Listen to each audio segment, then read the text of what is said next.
내가 알던 엄마는 너무 조용한 사람이었다. 엄마가 돌아가신 날 이후 사람들은 나에게 비슷한 말을 했다. 그래도 편안하게 사셨다. 자식들 다 키우셨다. 고생은 했어도 복은 많은 분이었다. 그 말들을 들을 때마다 나는 고개를 끄덕였지만 이상하게 마음 한쪽이 계속 불편했다. 편안하게 살았다는 말은 정말 아무 걱정도 없었다는 뜻일까? 복이 많았다는 말은 자기 인생이 없었다는 뜻은 아닐까? 그 질문은 입 밖으로 나오지 못한 채 내 안에서만 맴돌았다. 솔직히 말하면 나 역시 그렇게 믿고 살았다. 우리 엄마는 원래 그런 사람이었다고. 내가 알던 엄마는 늘 조용한 사람이었다. 집 안에 있어도 있는지 없는지 모를 만큼 말수가 적고 목소리가 낮았다. 아침마다 부엌에서 도마 소리가 들리긴 했지만 그건 사람이 움직이는 소리라기보다는 집이 하루를 시작하는 소리처럼 느껴졌다. 엄마는 자기 이야기를 하지 않았다. 아프다는 말도 하지 않았고 힘들다는 말도 하지 않았고 억울하다는 말은 더더욱 하지 않았다. 나는 그게 엄마의 성격이라고 생각했다. 아니, 그렇게 믿고 싶었다. 어릴 적 기억을 떠올리면 친구들 엄마는 지금의 엄마와 달랐다. 학교 앞에서 큰 소리로 아이를 부르고 웃다가 화내다가 자기 기분을 그대로 드러냈다. 그럴 때마다 나는 우리 엄마를 떠올렸다. 항상 조금 뒤쪽에 서서 조용히 고개만 끄덕이던 사람. 선생님이 어머님하고 부르면 짧게 웃으며 네 하고 대답하던 사람. 그 모습이 어릴 땐 괜히 부끄러웠다. 왜 우리 엄마는 저렇게 조용할까? 왜 하고 싶은 말이 없는 걸까? 지금 생각해보면 그 질문 자체가 잘못된 것이었다. 엄마는 말이 없는 사람이 아니라 말을 할 수 없게 된 사람이었다. 엄마의 하루는 언제나 비슷했다. 아침 6시, 알람보다 먼저 눈을 뜨고 부엌 불을 켰다. 밥을 짓고 국을 끓이고 반찬을 만들었다. 아버지가 식탁에 앉으면 엄마는 같이 앉지 않았다. 서서 숟가락을 들고 아버지가 먹는 모습을 지켜봤다. 당신도 좀 앉아서 먹으라는 말이 나오면 엄마는 늘 같은 대답을 했다. 나는 이따 먹을게. 그 이따는 대부분 오지 않았다. 나는 그 장면을 이상하다고 생각하지 않았다. 그게 엄마의 자리라고 당연하게 받아들였다. 엄마는 원래 그렇게 사는 사람이고 원래 그렇게 참고 견디는 사람이라고 아무 의심 없이 믿었다. 엄마가 어떤 선택을 했는지, 무엇을 포기했는지, 무엇을 마음속에 묻고 살았는지 한 번도 묻지 않았다. 엄마는 처음부터 엄마였다고 착각했다. 장례식이 끝난 다음 날 나는 엄마 방에 들어갔다. 문을 여는 순간 이상하게 숨이 막혔다. 방 안에는 오래 닫혀있던 공기와 엄마의 시간이 그대로 남아 있었다. 옷장 안에는 비슷한 색 옷들만 가지런히 걸려 있었다. 회색, 남색, 검은색, 화려한 색은 하나도 없었다. 화장대 위에는 립스틱 하나가 놓여 있었는데 뚜껑이 굳어 열리지도 않았다. 그걸 보며 나는 속으로 생각했다. 역시 엄마답다. 그 말이 얼마나 무심하고 잔인한 말인지도 모른 채 서랍을 정리하다가 맨 아래 칸에서 얇은 공책 하나를 발견했다. 너무 얇아서 처음엔 공책인지도 몰랐다. 표지는 누렇게 발해 있었고 제목도 이름도 없었다. 나는 별 생각 없이 첫 장을 넘겼다. 그리고 그 순간 손이 멈췄다. 연필로 눌러 쓴 글씨였다. 지금의 엄마 글씨와는 전혀 다른 젊고 힘이 있는 글씨였다. 첫 문장은 이렇게 적혀 있었다. 이 글은 아무에게도 들키지 말 것. 나는 그 문장을 소리내어 읽지 못했다. 들키지 말 것. 엄마는 무엇을 숨기고 있었던 걸까? 그리고 왜 나는 엄마가 숨길 것이 있는 사람이라고 한 번도 생각하지 않았을까? 그때 나는 아직 몰랐다. 이 공책이 내가 알던 엄마를 완전히 무너뜨릴 거라는 걸. 그리고 동시에 처음으로 엄마를 엄마가 아닌 한 사람으로 만나게 될 거라는 걸. 공책의 두 번째 장을 넘겼을 때 나는 잠시 멈칫했다. 글씨가 달라져 있었다. 조금 더 기울어져 있었고 조금 더 급하게 쓰여 있었다. 마치 누군가 들여다볼까봐 서둘러 적어 내려간 것처럼. 그 첫 문장은 이렇게 시작하고 있었다. 나는 한때 집 밖에서 숨을 쉬던 사람이었다. 나는 그 문장을 읽는 순간 엄마의 얼굴이 아니라 낯선 여자의 얼굴을 떠올렸다. 엄마는 20살이었다. 그 나이에 대해 엄마는 길게 설명하지 않았다. 그저 그땐 내가 아직 집에 묶이기 전이었다. 라고만 적어두었다. 집에 묶이기 전. 그 말이 이상하게 오래 남았다. 엄마는 그 시절 동네 문화회관을 자주 갔다고 했다. 크지도 번듯하지도 않은 건물. 바닥은 늘 차가웠고 의자는 삐걱거렸으며 마이크는 잡음이 심했다고 했다. 그래도 그곳이 좋았다고 적혀 있었다. 집이 아닌 곳에서 내 목소리가 울리는 게 좋았다. 나는 그 문장을 몇 번이고 다시 읽었다.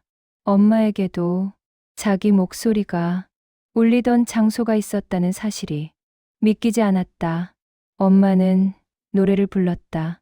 누가 시켜서도 아니고 돈을 벌기 위해서도 아니었다. 그저 노래를 부르면 자기가 조금 살아있는 것 같았다고 했다. 사람들 앞에 서면 다리가 떨렸고 손이 차가워졌지만 노래를 시작하면 그 모든 게 잠시 사라졌다고. 그 순간만큼은 내가 누군가가 된 것 같았다. 그 문장을 읽는 동안 나는 눈을 감았다. 엄마가 무대 위에 서 있는 모습을 상상해 보았다. 지금의 엄마와는 전혀 다른 젊고 숨을 깊게 들이마시고 노래를 시작하는 여자. 공책 속의 엄마는 사람들의 반응을 하나하나 적어두었다. 누군가 박수를 쳤다는 말, 누군가는 목소리가 좋다고 했다는 말, 누군가는 다음에도 나오라고 했다는 말. 그 문장들은 자랑스럽다기보다는 조심스러워 보였다. 마치 이 기쁨을 너무 크게 적으면 사라질까봐 아껴 적은 것처럼. 그 말 하나로 며칠을 버틸 수 있었다. 나는 그 문장을 읽으며 이상하게 가슴이 아팠다. 엄마의 젊음이 너무 작은 말 하나에 의지하고 있었다는 사실이. 하지만 공책의 분위기는 그리 오래가지 않았다. 어느 페이지부터 문장이 짧아지기 시작했다. 날짜가 붙어 있었고 글씨는 더 빠르게 흘러갔다. 아버지가 쓰러졌다. 집에 돈이 없었다. 동생이 학교를 그만둘 수도 있다고 했다. 그 문장들은 설명도 감정도 없이 사실만 적혀 있었다. 마치 감정을 적을 여유조차 없었던 것처럼. 엄마는 노래 이야기를 그 시점부터 거의 하지 않았다. 대신 이런 문장이 이어졌다. 집에 있어야 했다. 내가 움직여야 했다. 누군가는 해야 했다.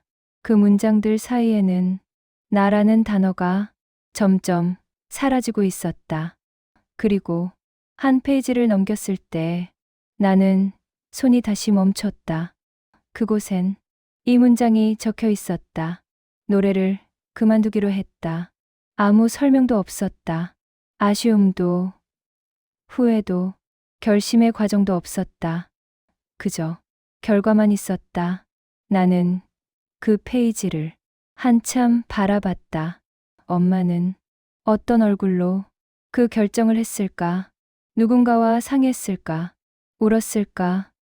아니면 아무 말 없이 그냥 접었을까? 다음 문장은 이랬다. 그땐 그 선택이 당연한 줄 알았다. 그 문장을 읽는 순간 나는 이해했다. 엄마는 꿈을 버린 게 아니라 선택의 여지가 없다고 스스로를 설득한 것이었다. 그렇게 생각해야만 살 수 있었을 테니까. 공책에는 이후로도 몇 장이 더 이어졌지만 노래 이야기는 다시 나오지 않았다. 대신 생활의 기록이 남아 있었다. 일한 이야기, 번 돈 이야기, 집안일 이야기, 젊은 여자의 글씨는 점점 엄마의 글씨로 바뀌어가고 있었다. 나는 공책을 덮었다. 그리고 그제야 깨달았다. 내가 알던 엄마는 처음부터 조용한 사람이 아니었다는 걸. 엄마는 조용해진 사람이었고 그 조용함은 하루아침에 만들어진 게 아니었다는 걸. 공책의 중간쯤부터 엄마의 글에는 사람, 이름이 거의 나오지 않았다. 대신 관계만 남아 있었다. 누군가의 딸, 누군가의 동생, 그리고 누군가의 아내. 그 중에서도 가장 자주 반복된 단어는 아내였다. 엄마는 결혼 이야기를 길게 적지 않았다. 어떤 사랑이었는지, 얼마나 설렜는지, 그 사람을 왜 선택했는지에 대한 설명은 없었다. 그 대신 이런 문장이 적혀 있었다. 결혼하면 이제 좀 편해질 거라 생각했다.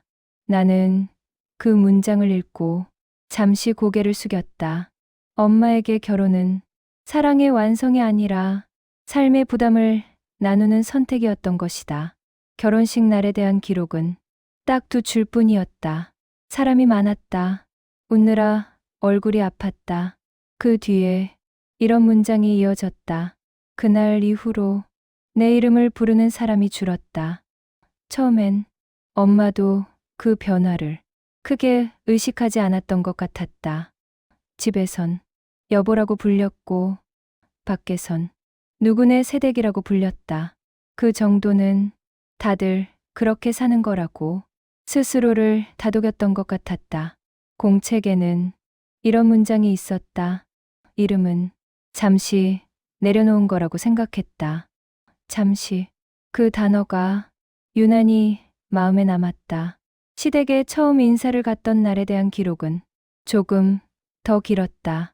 어른들 앞에서 고개를 숙이고 앉아있던 이야기, 말을 건네도 크게 대답하지 않았던 이야기, 말을 아끼는 게 좋은 며느리인 줄 알았다. 그 문장을 읽으며 나는 문득 떠올렸다. 내 기억 속의 엄마도 늘 말을 아꼈다는 사실을.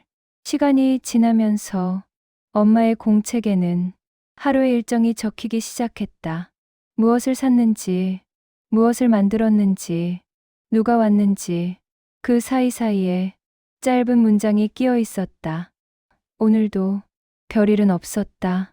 그 문장이 반복될수록 나는 이상하게 숨이 막혔다. 정말 별일이 없었던 걸까? 아니면 별일이라고 부를 수 있는 것이 하나도 남지 않았던 걸까? 어느 날의 기록에는 이런 문장이 적혀 있었다. 아무도 내가 뭘 좋아하는지 묻지 않는다. 그 문장을 읽고 나는 책장을 넘기지 못했다. 엄마에게는 여전히 노래를 좋아하던 마음이 있었을까? 아니면 그 마음마저 이미 사라진 뒤였을까? 아이를 낳은 날에 대한 기록도 의외로 담담했다. 아프다는 말도 무섭다는 말도 없었다. 그 대신 이런 문장이 적혀 있었다. 이제 내가 먼저일 수는 없겠구나.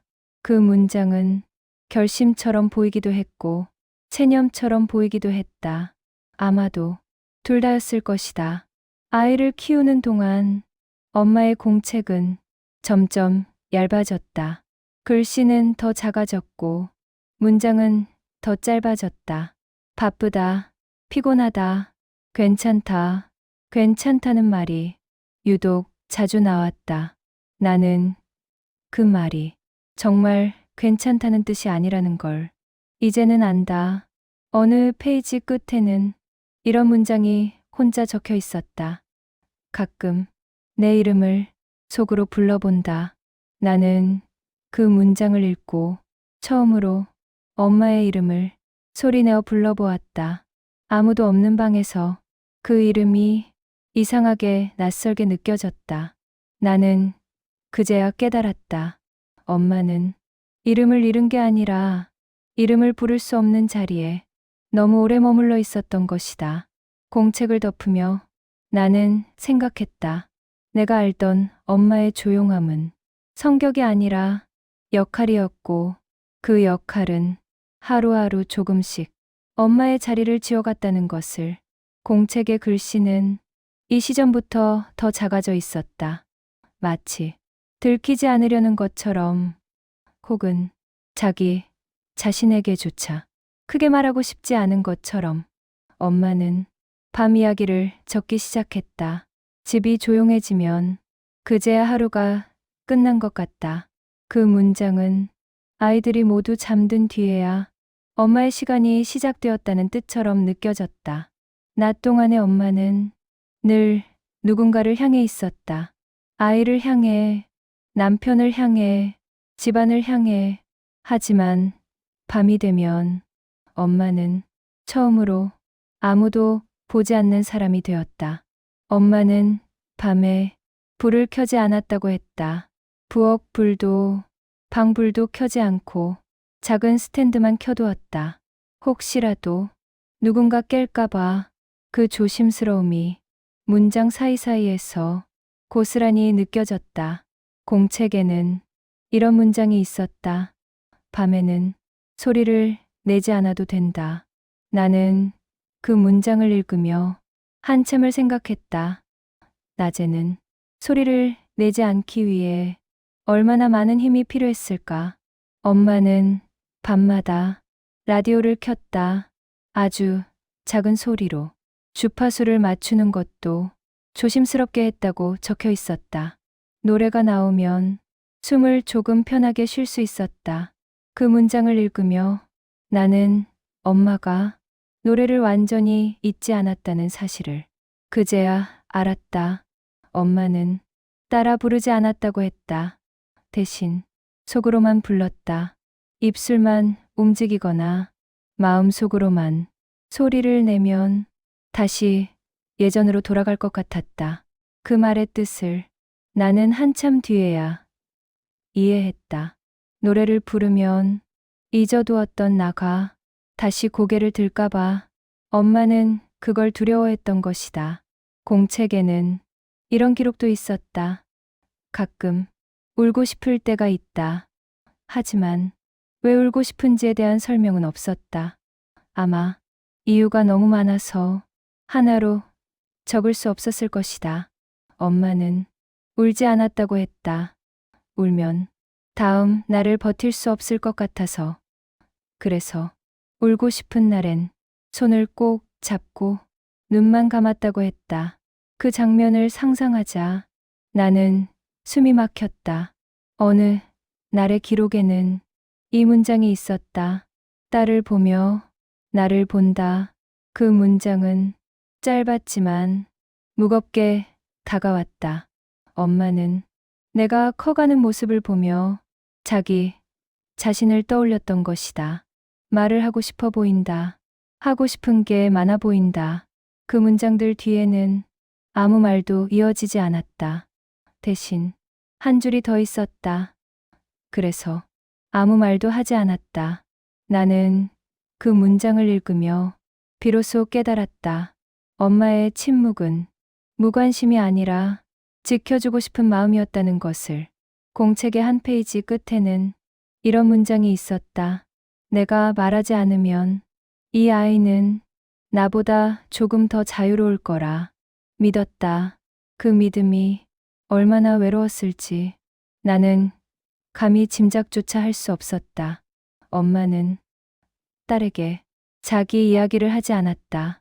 노래를 좋아했던 이야기, 무대에 서고 싶었던 이야기, 포기했던 순간들, 그 모든 것은 밤과 함께 다시 접어두었다. 공책을 덮으며 나는 생각했다. 내가 알던 엄마의 조용함은 낮의 얼굴이었고 밤마다 혼자 있던 엄마가 진짜 엄마였다는 것을. 그리고 그 밤을 나는 한 번도 엄마와 함께한 적이 없었다는 것을. 공책의 후반부로 갈수록 엄마의 문장은 더 짧아지고 더 조심스러워졌다. 마치 이제는 적는 것조차 망설이는 사람처럼. 그런데 그 짧은 문장들 사이에서 나는 점점 내 이름을 발견하기 시작했다. 아이가 커간다. 말이 많아졌다. 웃음이 커졌다. 그 문장들을 읽으며 나는 잠시 멈췄다. 엄마는 나를 꽤 오래, 꽤 자세히 보고 있었던 것이다. 내가 몰랐을 뿐. 공책 한 장에는 이런 문장이 적혀 있었다. 딸이 하고 싶은 말을 끝까지 말할 때 자꾸 가슴이 철렁 내려앉는다. 나는 그 문장을 읽고 이해하지 못했다. 왜 자식이 자기 생각을 말하는 게 가슴이 철렁할 일일까? 다음 줄에 짧은 설명이 이어졌다. 나도 그랬기 때문이다. 그 문장은 마치 고백처럼 느껴졌다. 엄마는 자기 모습을 내 안에서 보고 있었던 것이다. 나는 어릴 적 말이 많은 아이였다. 질문도 많았고 하고 싶은 말도 많았다. 엄마는 그럴 때마다 나를 말리지 않았다. 대신 조용히 듣고만 있었다. 그게 이해였는지 포기였는지 나는 그때 알지 못했다. 공책에는 이런 문장도 있었다. 딸이 나처럼 조용해질까봐 무섭다. 그 문장을 읽는 순간 나는 책장을 덮었다. 그리고 한참을 그대로 앉아 있었다. 엄마는 나를 위해 자기 침묵을 선택한 사람이었다. 나는 그제야 기억해냈다. 내가 무언가를 결정할 때 엄마는 찬성도 반대도 하지 않았다는 것을. 대신 항상 이렇게 말했다. 내가 하고 싶은 대로 해. 그 말이 얼마나 큰 결심이었는지 그땐 몰랐다. 공책에는 이 문장이 여러 번 등장했다. 말하지 않는 게 도와주는 거라고 착각했다. 착각. 그 단어가 유난히 아프게 느껴졌다. 엄마는 평생 착각 속에서 사랑을 실천한 사람이었다. 어느 날의 기록에는 이런 문장이 있었다. 딸이 웃으면 괜찮아진다. 그 말 뒤에는 아무 설명도 없었다. 하지만 나는 그 문장이 엄마의 하루를 버티게 했다는 걸 알 수 있었다. 공책의 한 귀퉁이에는 지워졌다 다시 적은 흔적이 있었다. 글씨가 겹쳐 있었고 연필 자국이 진하게 남아 있었다. 나는 그걸 조심스럽게 읽어냈다. 한 번쯤은 내 이야기를 해주고 싶었다. 그 문장은 끝까지 완성되지 못한 채 그 자리에 멈춰 있었다. 나는 그제야 엄마가 나에게 아무 말도 하지 않은 이유를 이해했다. 엄마는 나에게서 자기 인생을 보았고, 그래서 자기 인생을 말하지 못한 것이었다. 공책을 덮으며 나는 생각했다. 엄마의 침묵은 나를 위해 선택한 것이었지만 그 침묵은 고스란히 나에게 남았다는 것을. 나는 엄마처럼 참는 사람이 되어 있었고 엄마처럼 내 이야기를 미루는 사람이 되어 있었다. 그날 밤 나는 처음으로 내가 엄마를 닮아 있다는 사실이 무서워졌다. 그리고 동시에 그 사실이 너무 슬펐다. 공책을 덮은 날 밤, 나는 잠을 이루지 못했다. 눈을 감으면 엄마의 글씨가 떠올랐고, 글씨 사이사이에 숨겨져 있던 엄마의 시간이 떠올랐다. 나는 그동안 엄마에게 너무 많은 말을 하지 않았고, 동시에 아무 말도 하지 않았다. 필요한 말만 했고, 편한 말만 했고, 급한 말만 했다. 엄마에게 엄마의 이야기를 묻는 말은 한 번도 하지 않았다. 그날 밤, 나는 엄마의 사진 앞에 앉았다. 사진 속 엄마는 여전히 조용한 얼굴이었다.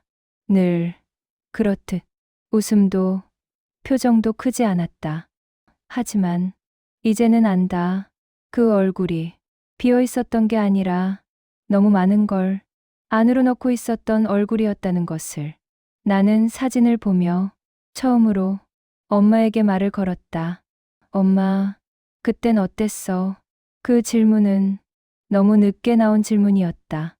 하지만 그 질문 말고는 달리 할 말이 떠오르지 않았다. 아무 대답도 돌아오지 않았지만 나는 말을 멈추지 않았다. 노래 좋아했다며, 무대에 서는 게 좋았다며. 왜? 나한테는 한 번도 말 안 했어. 그 말이 원망처럼 들릴까봐 나는 곧바로 말을 이었다. 아니야. 말 안 한 게 아니라 말 못했겠지. 그 순간 이상하게도 가슴이 조금 가벼워졌다. 엄마를 이해하려 애쓰는 말보다 있는 그대로 불러주는 말이 더 중요하다는 걸 그제야 알게 되었다. 나는 공책을 다시 펼쳤다. 그리고 가장 마지막 장을 찾았다. 공책의 끝은 생각보다 빨리 나왔다. 마지막 페이지에는 날짜도 제목도 없었다. 그 대신 짧은 문장 하나가 적혀 있었다. 이 아이에게 내 인생을 짐으로 주고 싶지 않다. 그 문장을 읽는 순간 나는 그대로 고개를 숙였다. 엄마는 자기 인생을 짐이라고 불렀다. 그 단어 하나에 엄마의 평생이 눌어붙어 있었다. 그 아래에는 지워진 흔적이 남아 있었다. 연필로 썼다가 지우개로 지운 자국. 나는 그 흔적을 손으로 천천히 따라갔다. 아마 이런 말을 쓰려다 지웠을 것이다. 미안하다. 혹은 사랑한다. 아니면 그냥 나를 잊지 말아달라는 말이었을지도 모른다. 나는 그 페이지 앞에서 오래 앉아 있었다. 엄마는 끝까지 부담이 되지 않으려 했고 끝까지 조용한 사람이었다. 하지만 이제 나는 안다. 엄마의 조용함은 사라짐이 아니라 남겨짐이었다. 나는 사진을 향해 다시 말을 걸었다. 엄마, 짐 아니야. 엄마, 인생은 짐이 아니야. 그 말이 너무 늦게 나왔다는 걸 알면서도 나는 몇 번이고 같은 말을 반복했다. 그날 밤 나는 처음으로 엄마의 이름을 소리내어 불러보았다. 엄마라는 호칭이 아니라 엄마의 이름, 그 이름이 공기 속에서 잠시 흔들렸다가 조용히 사라졌다. 하지만 나는 느낄 수 있었다. 그 순간만큼은 엄마가 다시 한 사람으로 엄마의 사진 앞에서 그렇게 몇 마디를 하고 난 뒤 나는 그 자리에 한참을 더 앉아 있었다. 특별한 일이 일어난 건 아니었다. 눈물이 쏟아진 것도 아니고 가슴을 치며 울지도 않았다. 그저 조용히 앉아 있었을 뿐이다. 하지만 그 조용함은 예전과는 달랐다. 다음 날 아침 나는 공책을 다시 꺼냈다. 전에는 조심스럽게 넘기던 페이지를 이번엔 천천히 처음부터 다시 읽었다. 엄마의 글씨가 이제는 더 이상 낯설지 않았다. 그 글씨는 이미 내 안에 들어와 있었다. 나는 처음으로 엄마의 이야기를 숨기지 않기로 했다. 누구에게 크게 말하지 않아도 좋았다. 책으로 만들지 않아도 좋았고, 기억해주는 사람이 많지 않아도 괜찮았다. 다만, 사라지게 두고 싶지는 않았다. 나는 공책을 책장 깊숙이 넣지 않았다. 서랍 맨 아래도 아니고, 아무도 보지 않는 곳도 아니었다. 내가 자주 꺼내볼 수 있는 곳, 햇빛이 조금은 닿는 곳에 그대로 두었다. 그게 엄마에게 할 수 있는 작은 예의 같았다. 며칠 뒤 나는 엄마와 비슷한 또래의 여자를 만났다. 그 사람은 내 이야기를 듣다 말고 갑자기 말을 멈췄다. 그리고 이렇게 말했다. 그 이야기, 내 이야기 같네. 그 한마디에 나는 아무 대답도 하지 못했다. 엄마의 이야기가 이미 엄마만의 이야기가 아니라는 걸 그 순간 깨달았기 때문이다. 그날 이후로 나는 가끔 엄마 이야기를 꺼냈다. 누군가의 엄마 이야기처럼, 아주 평범한 이야기처럼. 그러면 사람들은 고개를 끄덕이거나 조용히 웃거나 잠시 말을 잃었다. 그 반응이 어쩐지 위로처럼 느껴졌다. 나는 알게 되었다. 엄마의 인생은 숨겨야 할 이야기가 아니라 겹쳐질 수 있는 이야기였다는 것을. 말하지 않으면 사라지지만 말하면 누군가의 마음에 잠시 머물 수 있다는 것을. 어느 날 밤 나는 혼자서 엄마가 좋아했을 노래를 조용히 틀었다. 예전 같았으면 괜히 눈치를 봤을지도 모른다. 하지만 그날은 창문도 닫지 않고 소리도 줄이지 않았다. 노래가 흐르는 동안 나는 엄마를 떠올렸다.